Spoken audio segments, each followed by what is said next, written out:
سیالکوٹ برآمدات کے حوالے سے کراچی کے مقابلے کا شہر ہے۔ اگر پاکستان کھیلوں کا سامان برآمد کرنے والا دنیا کا سب سے بڑا ملک ہے تو اس کا کریڈٹ بھی سیالکوٹ کو جاتا ہے، کیونکہ سیالکوٹ کے علاوہ پاکستان کے کسی بھی شہر میں کھیلوں کا سامان نہیں بنتا۔ سوال یہ ہے کہ غیر ملکی سیالکوٹ میں کیا کر رہے ہیں؟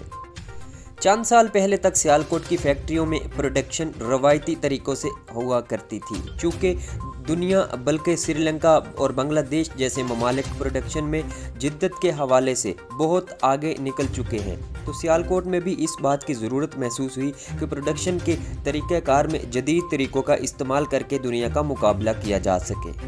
آج راجکو کمپنی میں بھی یہ ہوا کہ کچھ دن بعد ایک بڑے برانڈڈ FILA جرمن کمپنی کا وزٹ ہونا تھا، تو سری لنکن مینیجر نے اپنی ڈیوٹی سمجھتے ہوئے دیواروں سے کاغذ اور مشینوں سے جھنڈے اتروانے کے جرم میں اپنی جان دے دی۔ راجکو کمپنی کے کئی ملازمین بتا رہے ہیں کہ سری لنکن مینیجر کا صبح سے صفائی کے معاملے پر جھگڑا چل رہا تھا اور انہوں نے گستاخی جیسا کوئی کام نہیں کیا۔